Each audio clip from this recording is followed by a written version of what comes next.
Hey guys, my name's Dan, and of course, for those of you who are returning, you know exactly who I am. And this is not normally the type of video that I like to do on here. I like to do reactions, scary stuff, funny stuff, generally having a good time. But I feel like this story needs to be told. Not only just let you guys know what's been going on, why there haven't been any videos in the past couple of days, but I feel like more for myself because I've typed it out a lot, but I haven't really vocalized it. I feel like that would be very therapeutic of me for to be able to do it. And I do apologize in advance because there's not going to be any cuts or any edits or anything like that. This is just going to be me talking directly to you through the camera. I may stammer a bit, I may stutter a bit, I may forget what to say or whatever, but it kind of just is what it is there.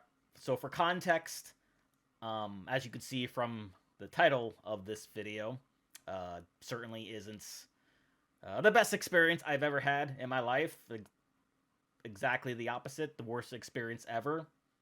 Um, so that context is first off, I do have a dog. His name's Buddy. He's 11 years old. He is a Labrador mix. He is about 60, 70 pounds. So I'll be honest, I haven't weighed him in a long time, but he's really, really heavy. And he has a lot of quirks, I guess you could say. And whenever you do something that he doesn't like, you're going to know about it. And I do mean in the fact of him, lunging to bite you. So, why I say that is since he's been getting older, he's been having trouble with his back legs. His arthritis is just getting really, really bad. So, he has a hard time standing up if he's laying down or if he, God forbid, slips and falls. And over the past year, that's been an issue. So, a couple of days ago, he slipped and he fell, and I try to get him on an area where he would be able to feel more comfortable getting up, you know, like he usually does, because it will sometimes take him a couple of minutes, or sometimes it'll take him a couple hours to get up, but he'll always eventually get up. This time he wasn't getting up, so I decided to look around because one of the things he doesn't like you doing is one, picking him up, he will lunge at you, or putting a muzzle on him, he will lunge at you. I try to train him in these things and to be okay with it, but he just never has been. So I decided to find a mobile vet, which basically they come to you, treat the dog, do whatever that they would normally do at a veterinarian office, and then they're on their way. Because, there was no way, one, I was picking him up, and two, getting him into a car because the thing he hates is car rides. So I was able to find this guy. He was absolutely amazing. He gave him a few shots to help with the pain, to help with his arthritis, to help calm him down, all these other things. And he was so chill. He was more chill than I've ever seen him. Didn't react to anything, didn't bark, didn't do much of anything. He was just chilling out right there.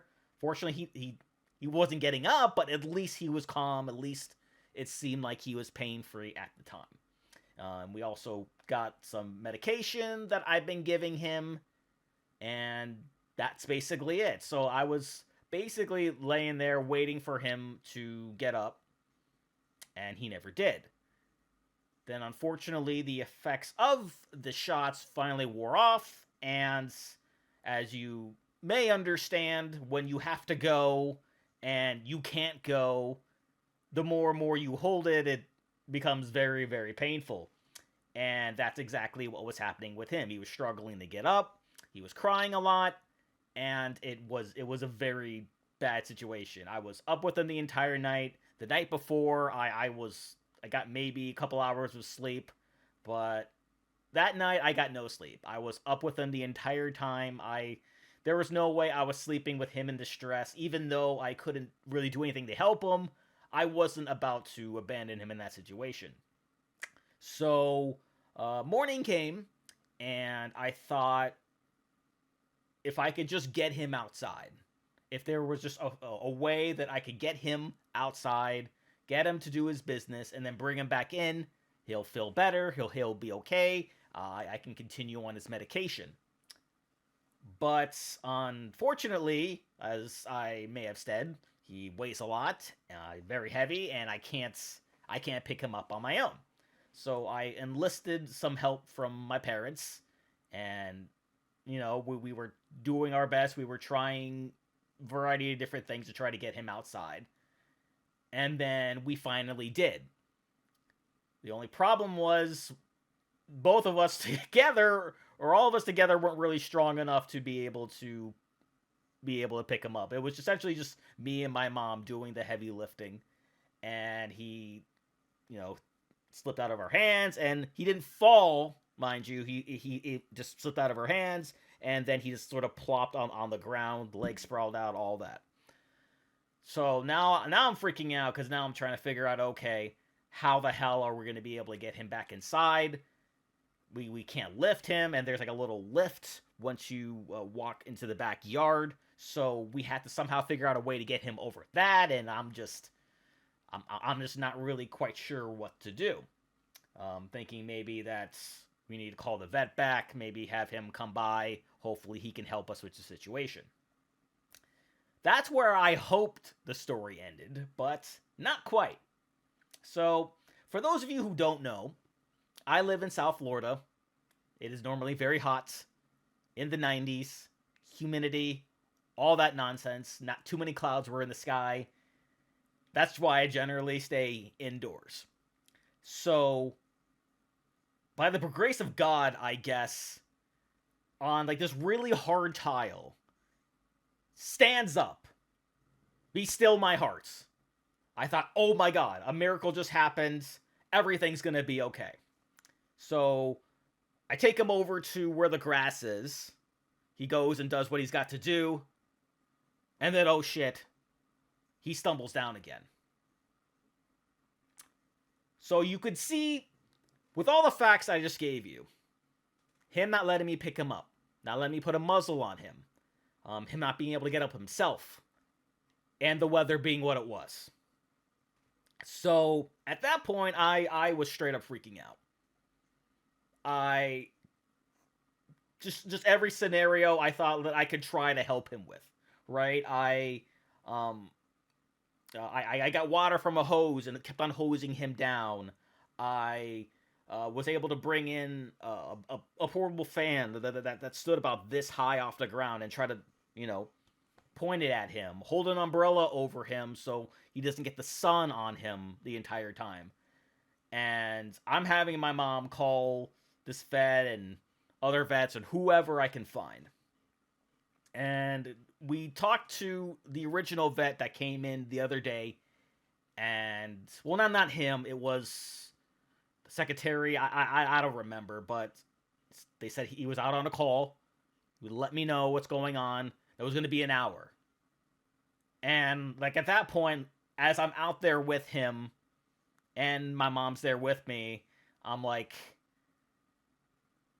this is bad, this is very, very bad. Right? Because, again, heat exhaustion, heat stroke. There are so many different stories of dogs being locked in cars and dying because of that. And that was all that was racing through my mind the entire time. I kept on thinking, oh my God, did I just kill my dog? Oh my God, what the hell do I do?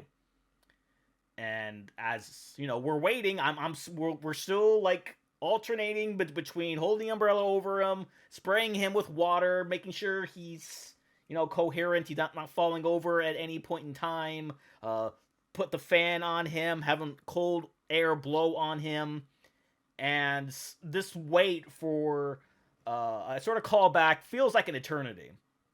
But then we get a call back, it's like, oh, so sorry, on our way, 30 minutes or less. Great. So again, it still feels like an eternity because, in that moment, fearing the worst, like, I'm just losing it, right? I am using all foul language in front of my mother, which is something that I don't normally do. I was, crying on and off. I was just a complete wreck. And there were a few times to where he was like sitting like this, and then he'd go like this, like he was like he's drifting off. And I, of course, again, just freaking out, not really knowing what to do. And then time keeps on going. Half an hour passes, still not there. And then the longer it takes, the longer I'm just sitting there suffering, essentially. So I'm just sitting there, freaking out, like, like cursing this guy out in my head. It's like, where the fuck is this guy? Why the fuck isn't he here yet? My dogs might die. Like, what the hell is going on? And then, again, by the grace of God, at 50 minutes, unfortunately, guy comes out into the backyard. We try to figure out a way to put the muzzle on.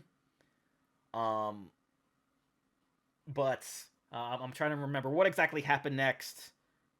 Okay, so we ended up getting him to sedate him, giving a little tranquilizer, because that was like the only way to get him to chill, getting the only way to calm him down, and only way to get him to put that muzzle on so we can get him inside.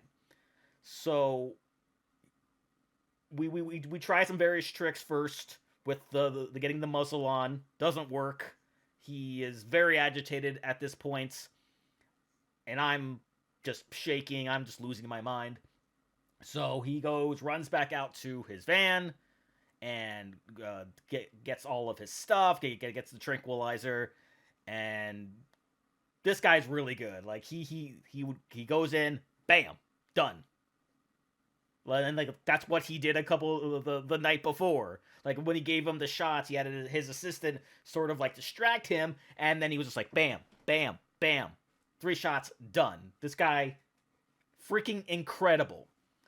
So, once he gets a shot in, waiting for it to take effect. It looks like it's taking effect, and of course, my brain's still racing, trying to make sure he's still breathing, and he is.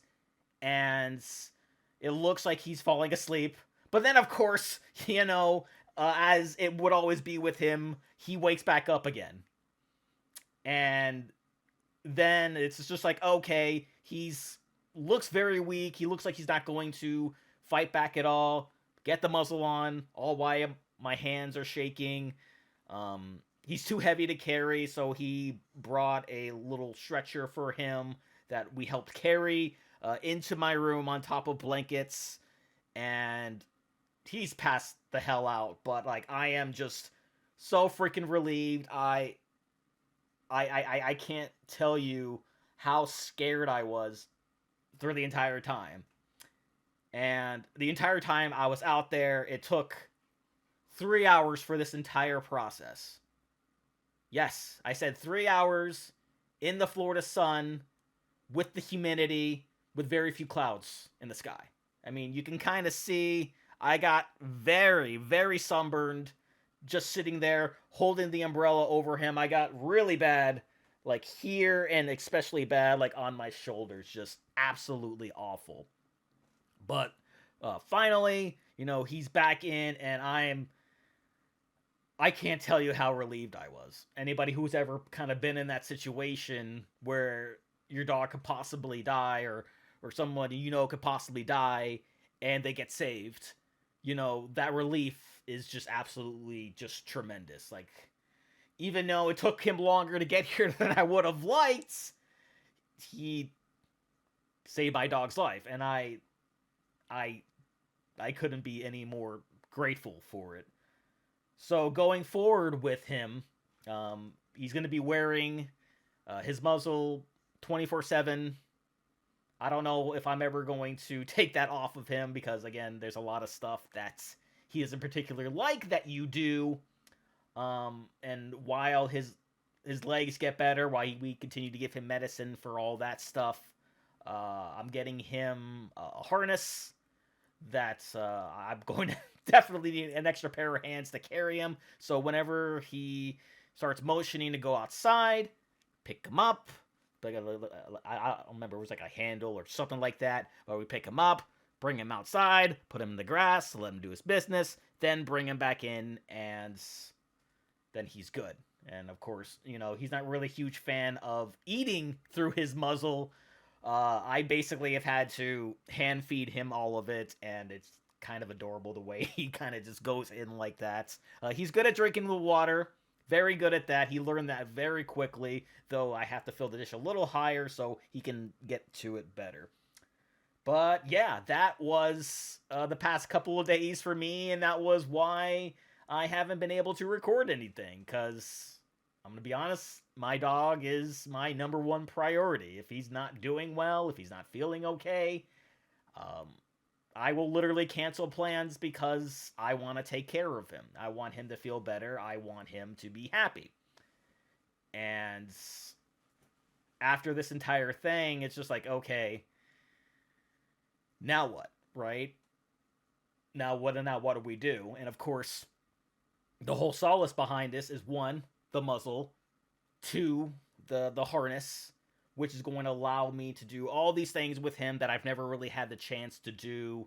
Like, for example, he doesn't like when I do his nails, so we can get that done. We can get his shots finally done, get that updated. Give him a freaking bath, for crying out loud. He won't let me do that either. But yeah, I mean, in all honesty, I know the perception coming from this story is my dog is very aggressive. He's very just not well behaved at all. Honestly, it's literally quite the opposite. He's very affectionate, though he will let you know if you pet him too much. He's very happy-go-lucky. He loves playing. He loves to be with me. He'll lay next to me. He's always there with me. He always has my back. If I'm ever having a rough day or something happens, I start crying or whatever, he'll be right there, literally licking my face, making sure that I feel better. So, again, the perception is what it is. You guys can think whatever about it. All I know is he's kind of my world. He's kind of, he's my best friend. And I know that's a cliche thing for a guy to have his dog be his best friend, but it's legitimately true. He sees me at my highs, sees me at my lows, and he's always there with me. He's been there with me for 11 years now, and I am so thankful to my vet. I'm so thankful to my parents. I'm so thankful just in general that situation didn't go the way I was fearing it was going to. So, with that said, and something I think we can all take from this story is we don't know how much time we got, right? We don't know how much time our animals got. We don't know how much time our friends, family, whoever. Don't forever forget to tell them how you feel about them. Cherish your time with them, because they're not going to be here forever. You're not going to be here forever. Anything could happen. So take care of yourselves. Take care of each other. Take care of your freaking pets. Make sure they are the happiest animals in the world, because that's certainly something that I always try to do. As you can see, he is currently passed out on my bed. Hopefully not doing anything that I'm going to have to clean up later, because we don't have the harness yet. But we are certainly on the path to getting him better. We're certainly on the path to getting him to be a happy dog again, because I will say he absolutely hates the muzzle. He's just so freaking miserable. But I'd rather him be miserable and alive than, the alternative. So I hope you guys took something from this story. I certainly feel better for telling it. We'll be getting back to our regularly scheduled program as far as reactions go. My next reaction will be up at 4. I got my anime reaction already up over on my anime channel. You guys can check that out. The Patreon is always available if you want to do some extra support. I will tell you, those bills that I got from my vets, holy crap, they were super expensive, but I'll happily pay for it. But I do need some help in sort of like replenishing that bank account. So if you guys feeling generous, feeling whatever, go head on over to Patreon. I got some fun stuff over there. And yeah, that's going to do it for me here. And I'll see you guys next time.